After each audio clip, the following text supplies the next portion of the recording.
Welcome to another edition of the DxTx Partners Podcast. With me today, I have Jessica Sorsby.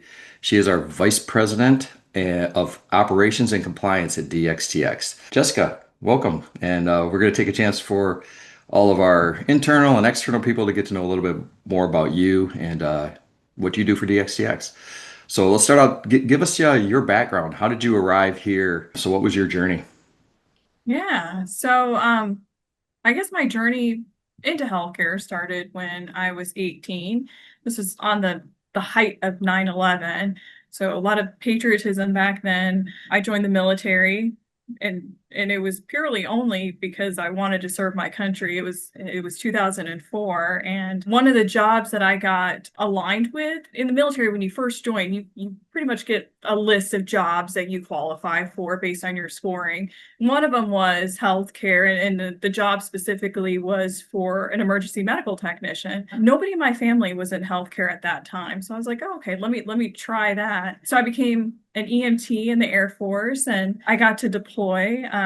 And the deployments is probably what made me realize I didn't want to go on the hands-on clinical route. There's a lot of things that come through when you're deployed, especially, '07 through '09. There's a lot of war casualties coming through, and I'm just too sensitive for that. So I said, I still want to help people, but I want to help people on the administrative side. So when I got out of the military, I decided that I was going to work at a front desk while I was still finishing up school. And the front desk I worked at was in pain management. I had no clue about pain management. They didn't have pain management in the Air Force.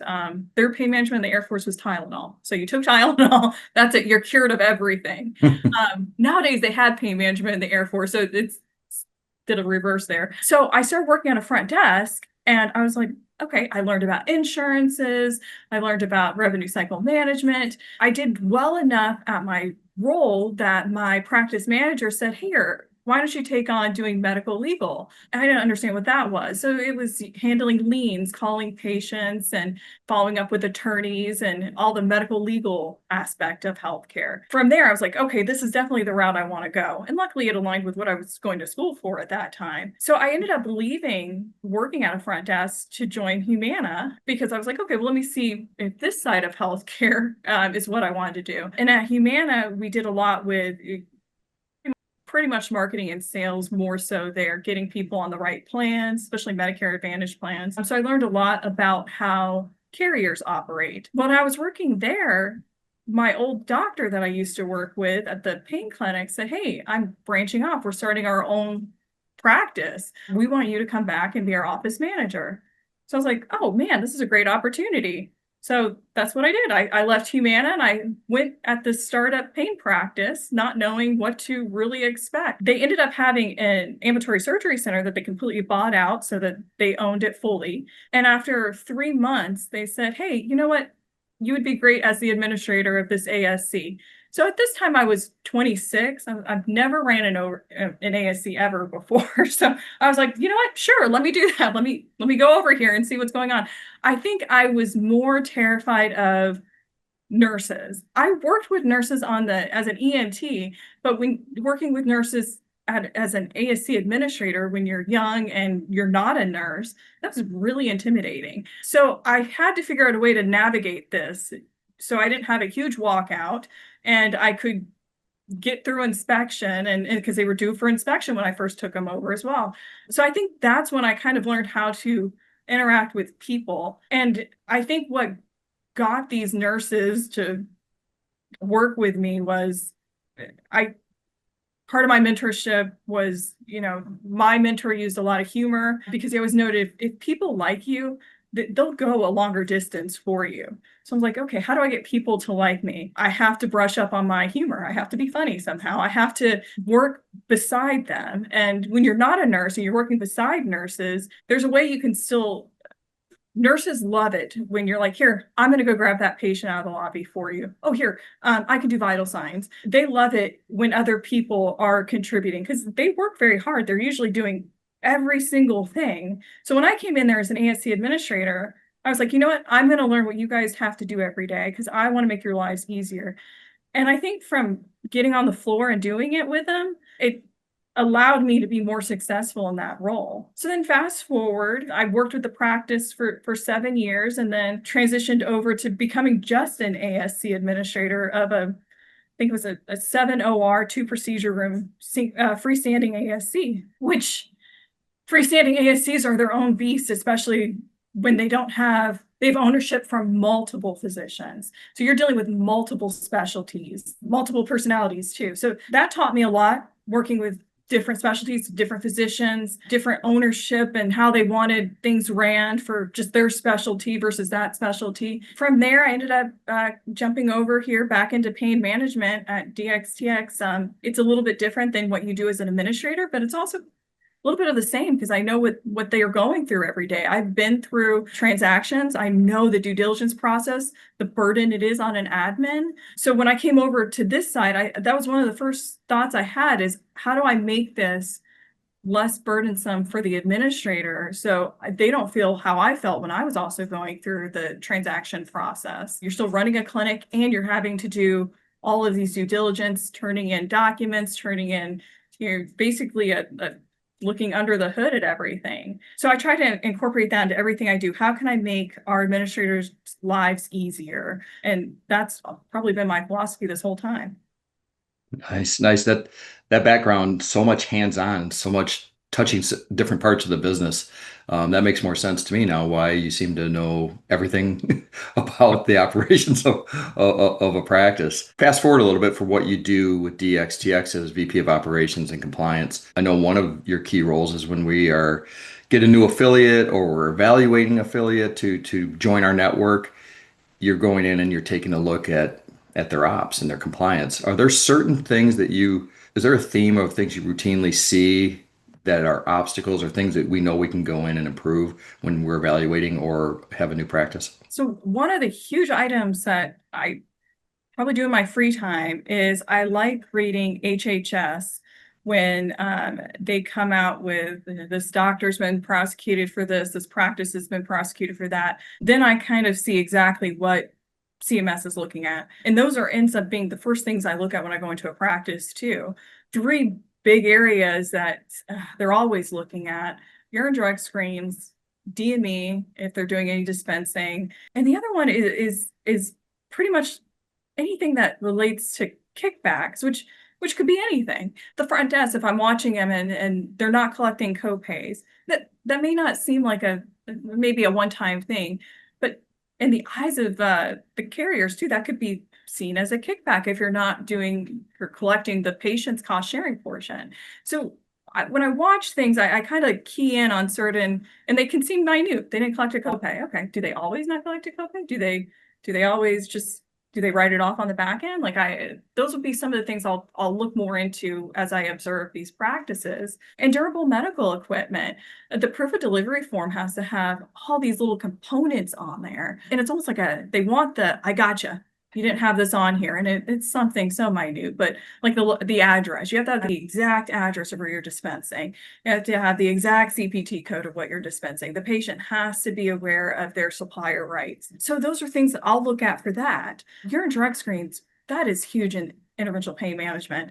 At one time, it was just a big money maker, but as we're trending down on opiates and we're having less and less high-risk patients, the labs are also decreasing with that. But still, that's something that we want to see is what's the frequency? Because not everybody's high risk, so not everybody should have a urine drug screen every month. I'll watch a patient flow, and are they all flowing to the lab? I'll ask about, hey, how do you do your risk stratifications? Or are you doing just confirmation? Are you going to do presumptive as well? Those are probably the 3 most common items I'll drill in on when I go visit a practice, just because it's such a hot topic. We're always seeing something on HHS come through where somebody's getting in trouble or having to repay because of really one of those 3 items. One of the great things about having you on the team is that you find enjoyment in reading HHS papers. That's the first time in my free time. I think I'll read some HHS information. So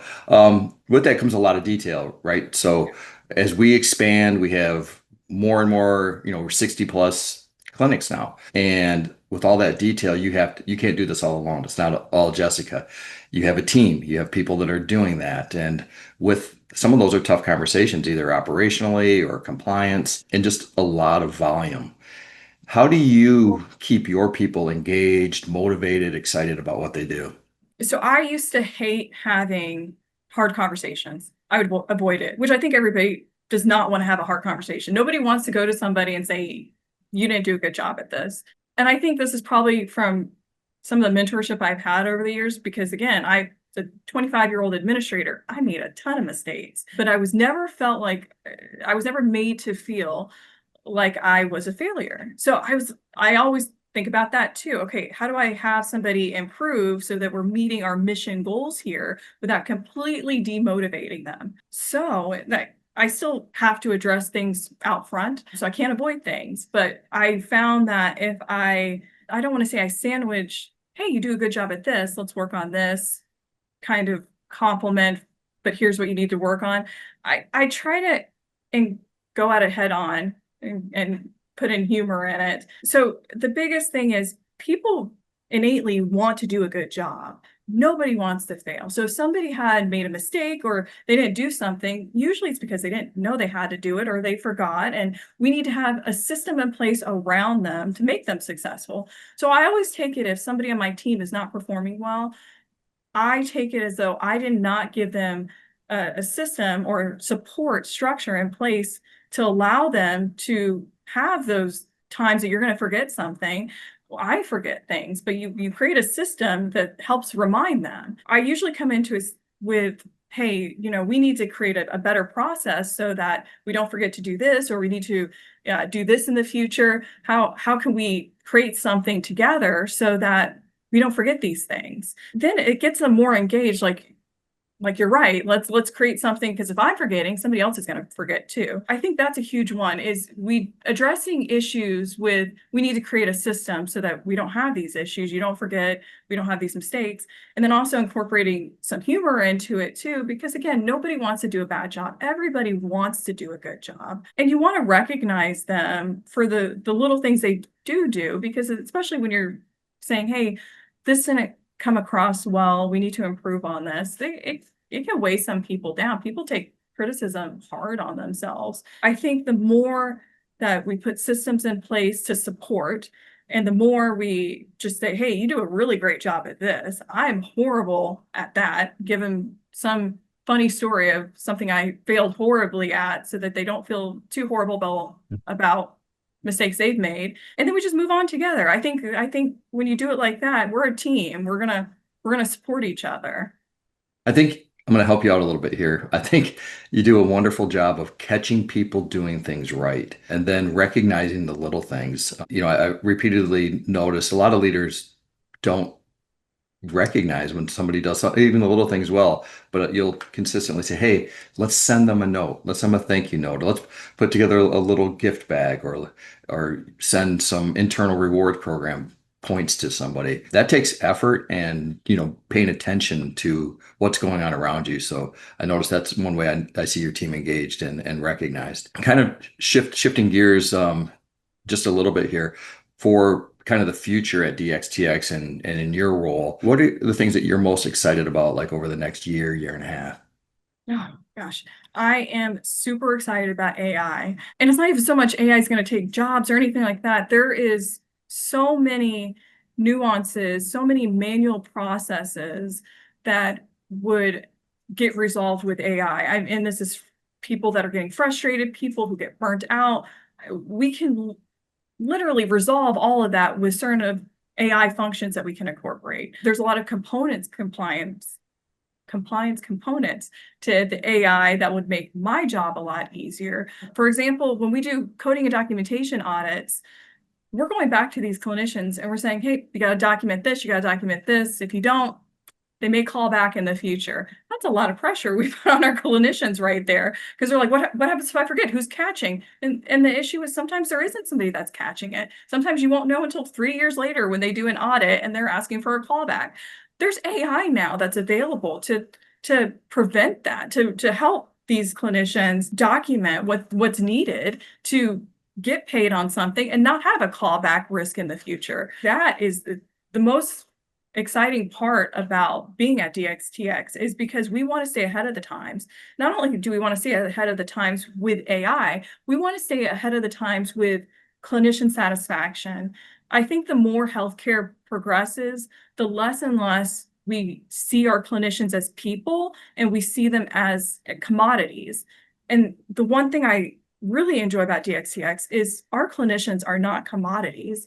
They are individuals that we highly respect, that we want to work with, and that we want to make their lives easier, more enjoyable, because at the end of the day, they are out there treating my mom, they're treating my grandpa. Like we want those people to be treated as humans and to make their lives easier. And that's one of the most exciting things about working at DxTx right now.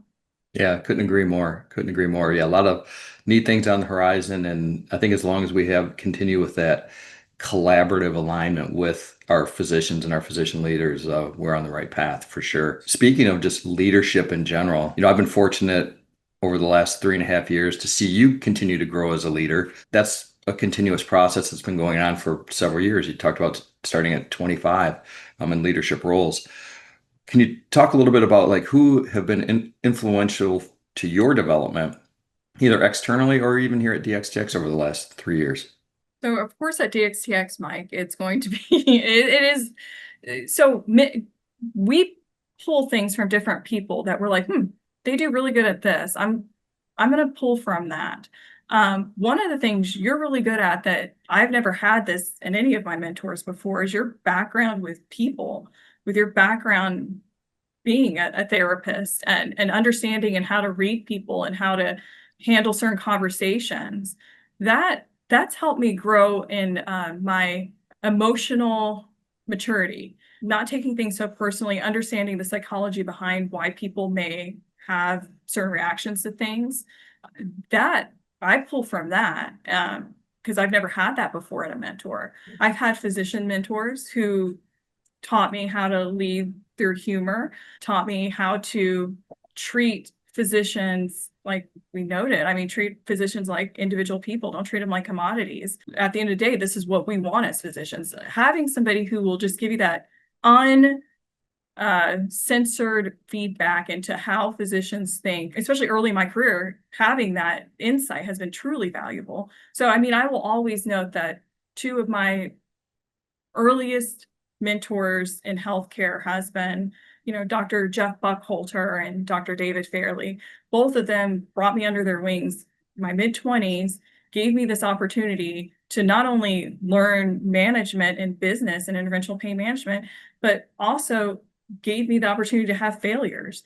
And I always think about that when you never know who you're mentoring, but when I oversee or I supervise people, I think about that as well. I want to give them the autonomy to make mistakes, because if they're making mistakes and they're fixing it, then they're learning. And they're also we don't want yes men. We want somebody who says, hey, I have a fresh idea. Let me try this out. Hey, let's try it out. Let's see if it works. If it doesn't work, it doesn't work. But if it worked, man, that's incredible. So I think I pull from different mentors. But you, for the whole psychology side to it, has been something that I've never had before. So I really do appreciate that, Mike.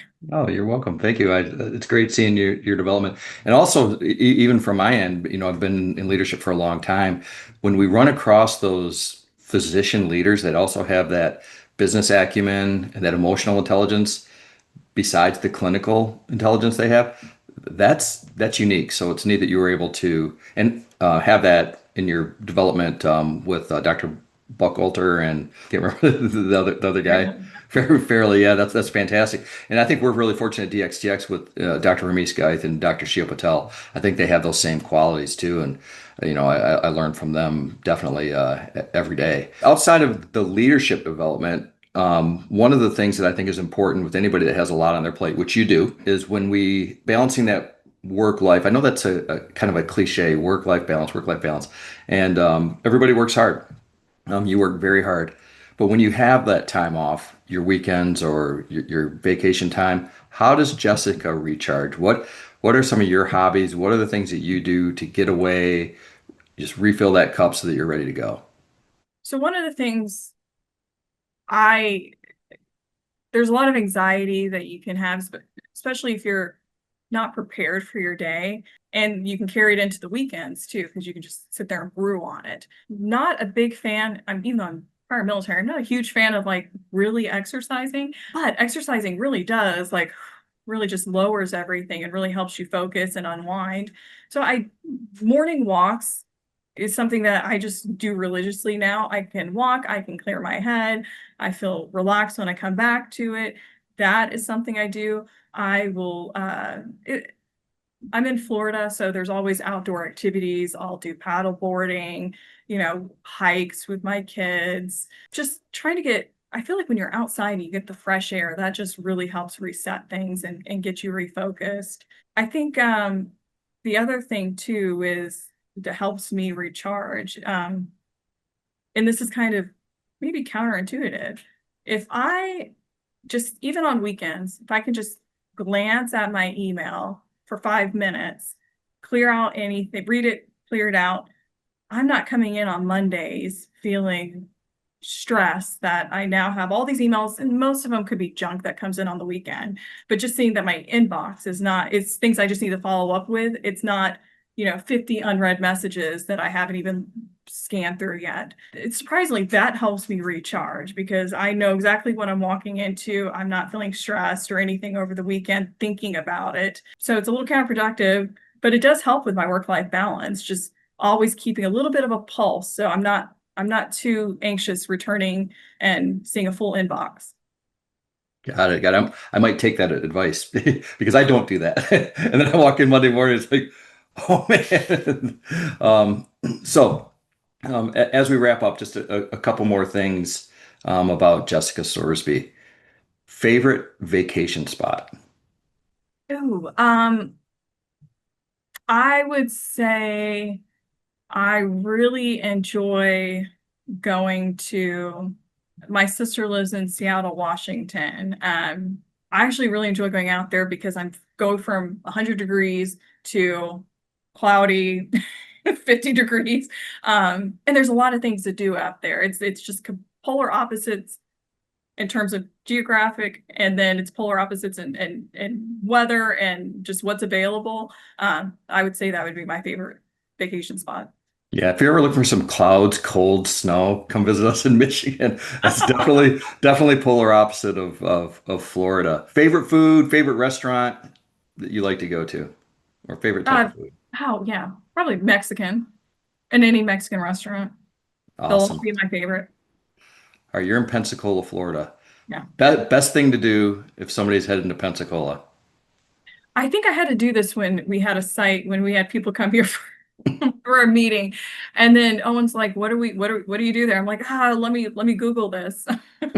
Um, I would say we have a lot. I mean, it's growing. I mean, we're not Miami, but we're growing. We have a lot of really cool restaurants that are along the beach that have like the fire pit, or that you can play cornhole and you can just relax right there on the beach. Especially because we're also not in Miami. When you get past September and it starts cooling down and you're just able to just sit there at night on the beach and just, eat, play games. I would say that's probably what attracts people here. Fantastic, fantastic. Well, Jessica, we very much appreciate you. Glad for everything you do for DxTx Pain and Spine and all of our affiliates. Thanks for coming on and letting people get to know a little bit more about you and what you do. No, thank you, Mike. This was great.